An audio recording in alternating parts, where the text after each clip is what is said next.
Odin's son, my heir, my firstborn, so long entrusted with the mighty hammer Mjolnir, forged in the heart of a dying star. Its power has no equal, as a weapon to destroy, or as a tool to build. 'Tis a fit companion for a king. Hey, I'm Cory Hunter, and welcome to our film school. Mythology is the study of myths, and myths are stories, culture, and beliefs that a society holds. Amongst the many characters in American mythology, in the Marvel Universe it seems Iron Man, Captain America, and Thor sits on top of their pantheon. So naturally, if we take a closer look at these big three, we see a reflection of our culture. An interesting thing about these heroes are their relationships to war, with Tony as the head of a military complex, Steve Rogers a super soldier, and Thor as a warrior prince. All three can lay claim to be the representation of war, but for the duration of this video, we're focusing on Thor. In order for us to do a character analysis on Thor, we must first acknowledge the mythology from where he comes from. Since he and his stories are partially thoughts, beliefs, and metaphors reflecting the culture from where he originates, therefore his character development and our culture goes hand in hand.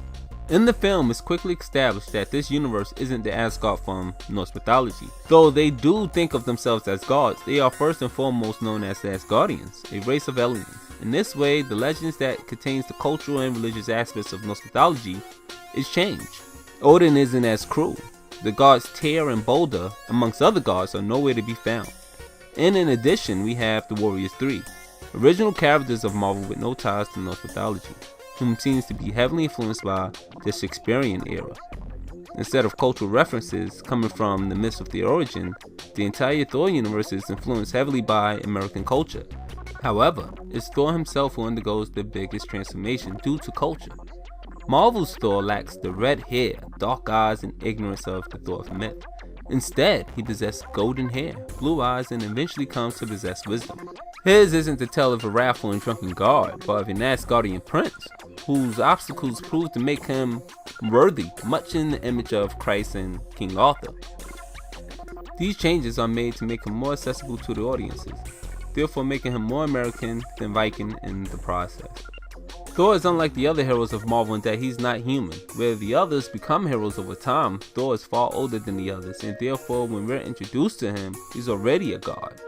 His journey isn't that of him coming into power and becoming a hero. It's of him proving himself worthy of that power, and furthermore of the title of Thor. Note, this isn't a story taken from the myth of Thor, but more so a retelling of sorts of King Arthur and Excalibur. Thor's obstacles on Earth, who brings him to a place of self-discovery, cause him to learn an important lesson. As Thor and Prince of Asgard, he had to but demand anything and it's done. When this power, or shall we say his privilege, is taken away from him, he's forced to learn that the world doesn't bow down to his whims. As a result, Thor gains a deeper appreciation for power and authority, as he comes to realize all his actions have consequences, and therefore should not be used recklessly. Now note that in the beginning of the film, Thor is seen as the proudful conqueror, and had not the Frost Giants betrayed their truce, he would have been crowned king. This means that the Asgardians knows his nature, and actually admire it.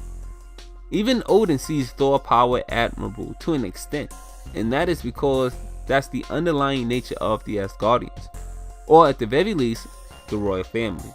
By seeing this, we understand that the Thor at the beginning of the film is much like Odin in his youth, ready to bring worlds to their knees on a whim. This shows us the hypocritical nature of the Royal Family, but we're going to touch more on this later. In the film Avengers, we can sum up Thor's involvement of him simply taking responsibility and trying to put an end to his brother's schemes.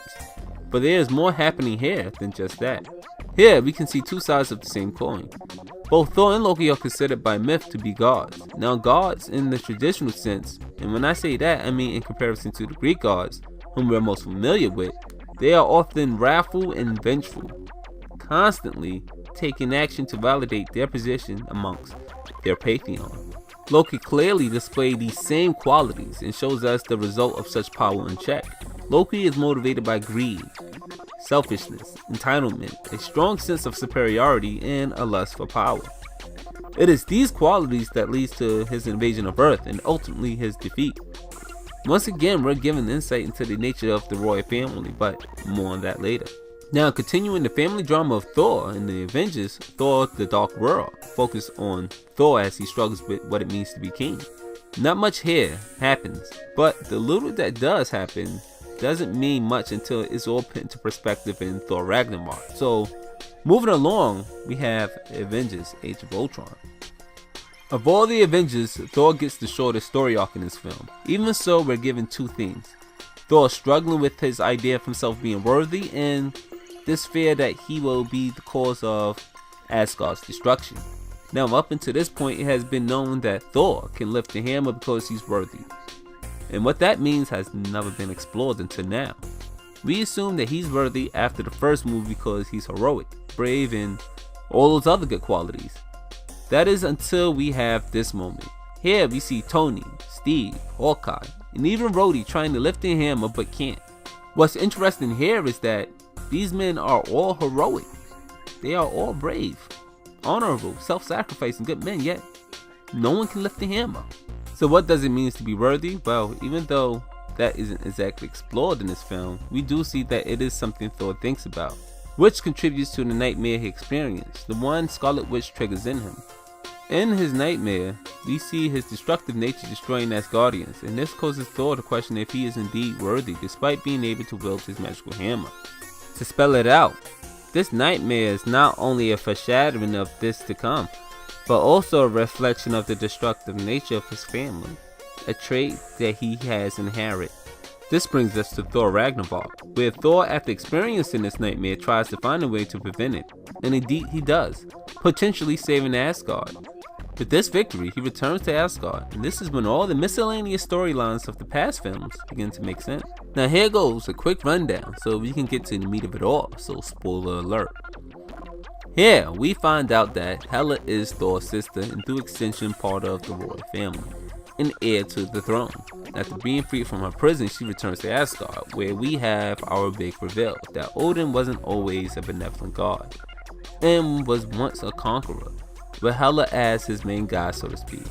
After centuries of conquest, that is dominance over the 9 realms, he decides to stop, lock Hela away, and rewrite history, depicting himself as all good and all knowing.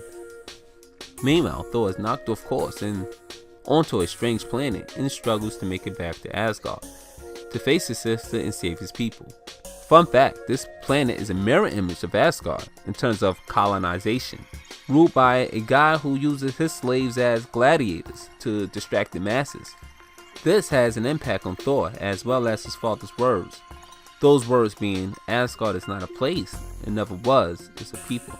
Eventually, Thor makes it back and saves the day. Yes, Asgard is destroyed, with Thor fulfilling the prophecy he saw in his nightmare, but his people is rescued. Boom, now we can get to the meat of it all. Asgard represents Western civilization. Yes, that means imperialism.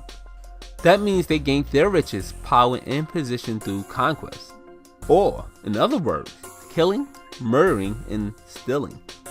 Then they turned around, self-proclaimed themselves as sovereigns, and rewrote their history to be a glorious one. Long story short, the very foundation of Asgard is built on ravaging the rest of the universe, and this is interwoven throughout all the Thor films. At their very core, they represent Vikings, who are known for their violence. In the first Thor film, this violence is first seen through Odin's conquest of the Frost Giants, and him kidnapping their heir for political gain. In Thor: The Dark World, we see them commit genocide on the Dark Elves. But this violent nature is best seen through Odin's children, Hela, Thor, and Loki. Hela looks at the universe as a place for an ever-expanding empire, for Asgard. She believes she deserves to rule simply because she's entitled. To make things even more transparent, Hela is literally the goddess of death, and in the context of the film, she represents a forgotten truth of a powerful family. Get it? Odin built his kingdom on the shoulders of death and then hid it. Thor in the first film is praised for his violence and clearly shows signs that he was raised to hate Frost Giants before having a change of heart. But it's in Loki where we see the violence ingrained in Asgard the most. Loki's motivation is simple. He wants to be accepted by his father and equal to his brother. and his solution for this is simple: to become a better Asgardian. He tries to do this in 3 ways. First, by destroying Jotunheim, then by ruling Earth, and then by replacing his father on the throne. So if you haven't caught on yet, here it is. Loki believes he can become a better Asgardian by either destroying, conquering, or dethroning someone. And why would Loki believe this? Because despite all his rebranding, Odin passed down these core values to his children. Furthermore, we see the effects of the imperialism through the efficiency of the royal family. When a Bifrost is destroyed, the 9 realms, or shall we say their colonies, spiral into chaos, displaying the structure created by the Asgardians where the 9 realms falls apart without their presence. We see this obviously in Thor: The Dark World, where Thor and company fights to bring peace back, or shall I say to solidify their dominance over the 9 realms. Their prejudice seems to be a byproduct of all this too, like Odin's attitude towards Jane, Hela's attitude towards everyone, Loki's attitude towards Earth, and to drag that point out even further, Loki is raised to hate frost giants, despite himself belonging to that very race. So how does all this relate to Thor? Well, it's all a metaphor to reflect the change within Thor. Once upon a time, he embraced the valiant nature of his people and looked to his father for approval. His power and position was a byproduct of his privilege. Before the events of the first film, his mighty hammer was given to him, and to extension his power. When I say this, I don't mean the lightning. His position as next in line to be king was solidified. Then he had his first shift, where he must prove himself worthy of wielding the hammer after pissing Odin off. In proving himself worthy, whatever that means, he succeeds in becoming a better person, or in this case, a better Asgardian. In Thor: The Dark World, he tries his hand at rulership, actually going down to the 9 realms and restoring order. Then we have good old Thor Ragnarok, where he's completely dismantled, only to be built up again. With the reveal of his family's dark history and the destruction of Asgard, Thor is stripped of everything he used to be, to become something new. The reveal of his family's history is symbolically experienced by Thor while his time on Skar, where he finds himself powerless and made into a slave. For those of you who don't know, gladiators are slaves. This is a role reversal. Instead of being part of the ruling family, this time around he's under the rulership of the Grand Master, whom in many ways ruled much in the same way Thor's own family ruled for centuries. From the outside, both places seem divided, and although 2 different looks, they present themselves as good, despite doing horrible things, like killing, stealing, and pitting others into slavery. Where the 9 realms seem to be held in check due to Thor's lightning, it now seems like Thor was now held in check by a similar force. Thor is humbled by his run-in with imperialism, and this is shown in his appearance. No longer do he have medals, the ones that seem to signify his rank. No longer does he have his hammer, the very source of his power, and through extension Asgard's. Note that the destruction of the hammer is a foreshadowing of the destruction of Asgard. For those of you who don't know, the loss of an eye is a symbol of wisdom. It comes from a story in Norse mythology where Odin gives up his eye in return of wisdom, and it seems at this moment he realizes inner strength. This goes hand in hand with Odin's words early in the film. Asgard, like the hammer, is just a thing, but true power comes from the people all within. In this way, Thor is reborn. He's no longer a ruler of Asgard, but a leader of a people. He's no longer an old god, but a new hero. What am Odin's making, but also of his own. Does no one remember me? Has no one been taught our history?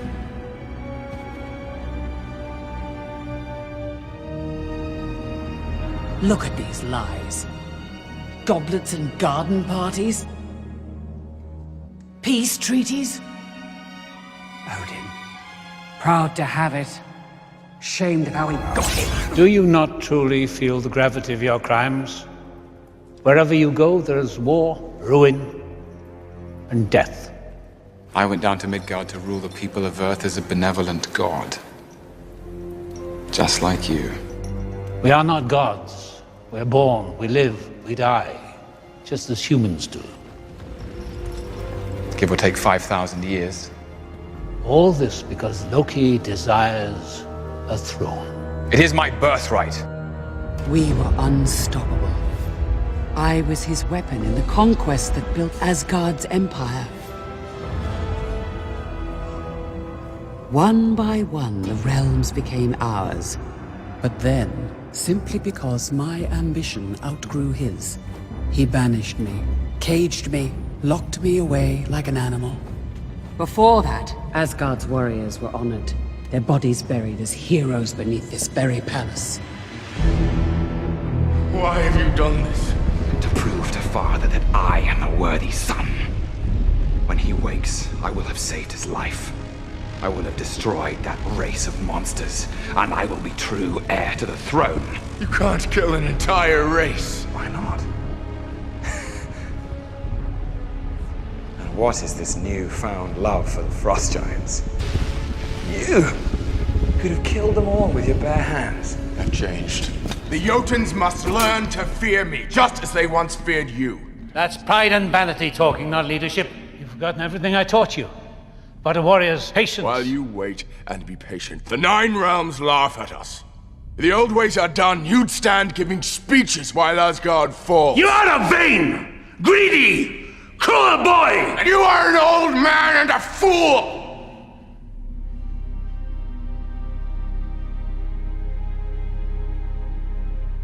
Yes. I was a fool. To think you were ready. Father. Hey! Thor, Odin's son. You have betrayed the express command of your king.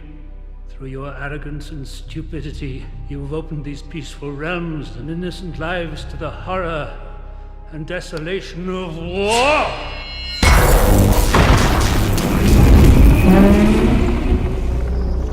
You are unworthy of these realms. You're unworthy of your title! You're unworthy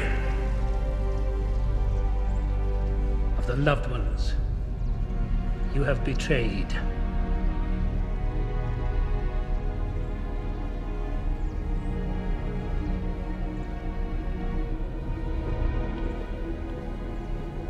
I now take from you your power. In the name of my father and his father before. I own it all, Father! Cast you out!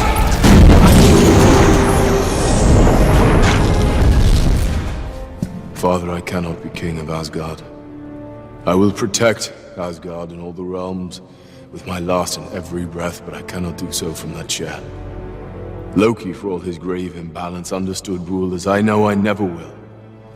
The brutality, the sacrifice, it changes you. I'd rather be a good man than a great king. I told you you were worthy.